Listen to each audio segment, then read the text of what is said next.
ভাবেরহাট জল্পেশ্বর শিব মন্দিরে জল ঢেলে বাড়ি ফেরার পথে মর্মান্তিক পথ দুর্ঘটনায় গুরুতর আহত হলেন 5 জন। ঘটনাটি মাথাভাঙা শীতলকুচি রাজ্য সড়কের গোসাইরহাট বিএড কলেজ সংলগ্ন এলাকায়।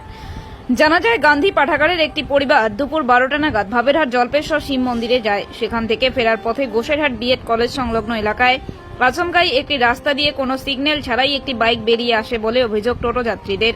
ঘটনাস্থলেই হকচকিয়ে যায় টোটো চালক। গাড়িকে নিয়ন্ত্রণ করার চেষ্টা করলেও উল্টে যায় টোটোটি। ঘটনাস্থলে গুরুতর আহত হয় 3 শিশু ও 2 মহিলা। স্থানীয়রা আহতদের উদ্ধার করে শীতলকুচি ব্লক প্রাথমিক স্বাস্থ্য কেন্দ্রে নিয়ে আসে। বর্তমানে তাদের চিকিৎসা চলছে শীতলকুচি ব্লক প্রাথমিক স্বাস্থ্য কেন্দ্রে। এই বিষয়ে আহতদের মধ্যে অবিনাশ বর্মন বলেন, আজ আমরা পরিবার সমেত বাবার মাথায় জল ঢালতে যাই, কিন্তু ভাবিনি এরকম মর্মান্তিক দুর্ঘটনা ঘটবে। আমরা যখন ফিরছিলাম তখন হঠাৎ সাইটের রাস্তা থেকে একজন বাইক চালক সিগন্যাল না দিয়ে দ্রুত গতিতে মেন রাস্তায় চলে আসে। ফলে টোটো চালক হকচকিয়ে যায়। পরবর্তীতে গাড়িটিকে নিয়ন্ত্রণ করতে গিয়ে ঘটনাস্থলেই উল্টে যায় টোটোটি। আহত হয় টোটোতে থাকা 5 যাত্রী। খবর পেয়ে ঘটনাস্থলে পৌঁছায় শীতলকুচি থানার পুলিশ। পুলিশ গোটা ঘটনার তদন্ত শুরু করেছে। কোথায় গেছিলেন আপনারা? জল ঢালতে কখন সেটা?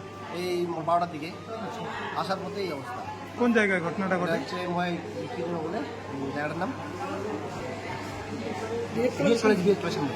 আচ্ছা, বিএড কলেজ সামনে। কিভাবে ঘটলো এই ঘটনা? আমার টোটোতে করে আসতেছিলাম। আচ্ছা। হঠাৎ করে একটা বাইক সিগন্যাল দেওয়া হয়ে নাই, হুট করে অন্য সাইডে ঢুকাই দেয়। আচ্ছা। তার কারণে এই অবস্থা accident। মানে ইনি নিয়ন্ত্রণ হারিয়ে হ্যাঁ, মানে উল্টে যায়। উল্টে যায়। কতজন ছিলেন আপনারা? আমার কোনো 7 জন ছিল, আমাদের 5 জনের মধ্যে ক্ষতি হয়েছে। 5 জন ক্ষতি হয়েছে। কটা বাচ্চা অসুস্থ বর্তমানে? বর্তমানে 3টা বাচ্চা অসুস্থ 3টে বাচ্চা অসুস্থ, আর হচ্ছে তাদের মা। আর তাদের মা।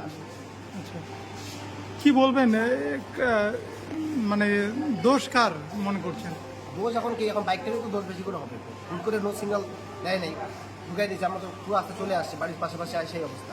আচ্ছা, সে বলছে তার নাকি টোটোর সঙ্গে কোনো সংঘর্ষ হয়নি। টোটো সব 2 হাত আর মানে সামনাসামনি টোটোতে লাগে গেছে, কিন্তু টোটো মানে বাধ্য হয়ে এই অবস্থা হয়েছে। একটু সাইড দিতে গিয়ে উল্টে যায়। হ্যাঁ, উল্টে যায়। কি নাম আপনার? অবিনাশ বর্মন, যারা আহত হয়েছে তাদের নামগুলো একটু বলছি। শিপ্রা বর্মন, ঈশান বর্মন, মিতালি বর্মন, সঞ্জিতা বর্মন, তারপরে হচ্ছে মনীষ বর্মন। এটাই আপনার বাড়ি? মানে গান্ধীপাড়া। গান্ধীপাটা। ঘটনাটা ঘটে মানে আমরা ওই শিববাড়ি থেকে মেলার থেকে গান্ধী পাঠাগার আসতেছি। আসা আমার গাড়ি খুব স্লো ছিল, ধীরে ধীরে আসতেছি। সামনে আমার একটা ভাই ছিল, ওই ভাইকে শুনবেন যদি আমার মিথ্যে কথা। আমার গাড়িটা খুব ধীরে ধীরে আসতেছে। আস্তে আস্তে এই বগল দিয়ে একটা সোলাই রাস্তা আছে, ওই রাস্তা দিয়ে বাইকের রাস্তা আসি। আনসান একটু ঢুলাঢুলি করে দেন বাইকে টোটো লাগে। আচ্ছা, টোটো লাগাতে আমি টোটোটার হ্যান্ডেলটা এগিয়ে করলাম, আর দেওয়া টোটোটা পড়ে গেল, উল্টে গেছে টোটো। উল্টে গেছে। আচ্ছা, মানে আপনারা কোথা থেকে আসছিলেন? ভাবেরহাট আমরা ভাবলাম শিব যাত্রী শিব জল্পেশ্বর শিব মন্দির থেকে। আচ্ছা, ওইখানে মানে ওইখানে জল ঢালার পর ফিরছিলেন আপনারা? হ্যাঁ, আমি আসতেছি গান্ধী পাঠাগার স্টেশনটা নিয়ে। আচ্ছা, তো কোন জায়গায় এই ঘটনাটা? এইটা হইলো তোমার ওই যে এটা নয় রেশন যে দেয়, কি বলে মুদিখানা, মুদিখানা? ওই মুদিখানার পাশে। মানে আখড়াহাট মোড়ের ওইদিকে? না, আখড়াহাট না, এই যে আচ্ছা, কলেজ, বিএড কলেজে। তারপর কি হলো? তারপরে এখানে হইলো ওই গাড়ি উল্টে পর লোক লাগতে নিয়ে এসে। কতজন ছিল আপনার গাড়ি? আমার গাড়িতে 4 জন যাত্রী ছিল, একজনে বাচ্চা ছিল। বাচ্চা আহত হয়েছে? তা আমি তো বলতে পারিনি, আমি তরফ করে গেছি, দেখিনি এতটা না। গাড়িটা উল্টে গেছে? আর গাড়িটা উল্টে গেছে। বাইক চালক কেমন আছে? বাইক চালক ভালো আছে, কিচ্ছু হয়নি ওদের ক্ষতি। ওকে চলে গেছে না আছে? না, ওইখানে তো আমি গান্ধী পাঠাগারের লোকের হেফাজত করে দিলাম। এখন ওইখানে থাকলে না কি করলো। যারা যাত্রী ছিল তাদের বাড়ি কোথায়? তাদের বাড়ি গান্ধী পাঠাগার। গান্ধীপাটা। তাদের নাম জানেন? নাম জানি না, আচ্ছা, আপনি কোথা থেকে নিয়ে আসছিলেন? আমি ভাবনা থেকে নিয়ে আসি। কি নাম আপনার? আলতাফ মিয়া, আপনার বাড়ি? বর্মদের টোটো। আপনি আহত হয়েছেন? হ্যাঁ, আমারও হয়েছে। টোটো কোথায় আছে? টোটো ওইখানে আছে। পুলিশ গেছিল স্পটে? না, পুলিশ জানি, আমি তো লোকজন আছে। ঠিক আছে। কিভাবে এই ঘটনাটা ঘটলো?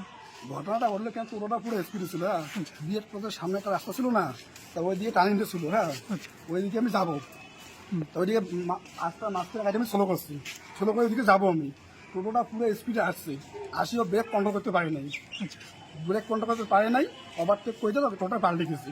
তুমি কোথা থেকে আসছিলে? শীতলকুচিতে গাড়ি শোরুম থেকে আমি গাড়ি সার্ভিসিং করে বাইরে গেছি। আচ্ছা, বাড়ি কোথায়? আমাদের গোসাইতে পূর্বকে বাড়ি। মানে টোটো চালক যেটা জানালো আপনি স্পিডে হচ্ছে কাঁপতে কাঁপতে আসছিলেন আচমকাই লাগাই দেন। শুনো দাদা একটা ভাই, যখন ট্যানাটা ঘুরায় তখন স্পিডে থাকে গাড়ি। আপনার তো বাইক আছে, আপনি বলেন এটা একটা ট্যানা ঘুরাবেন না, গাড়িটা স্পিড থাকবে? এই ঘটনায় তো বেশ কয়েকজন আহত হয়েছে, কি বলবেন? আমি আর কি বলি বলো তো, আপনাকে ফার্মে কথা বলতে চাই।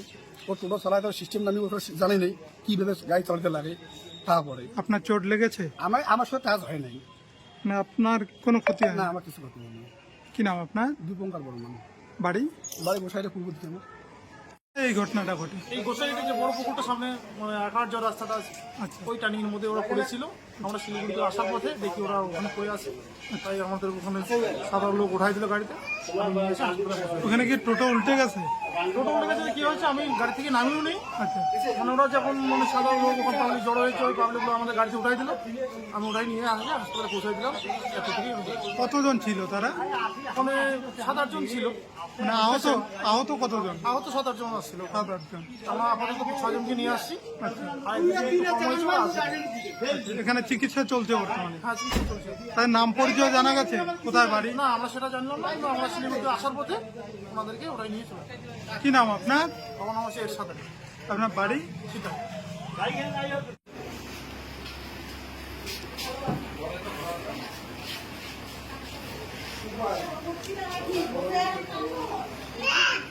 আচ্ছা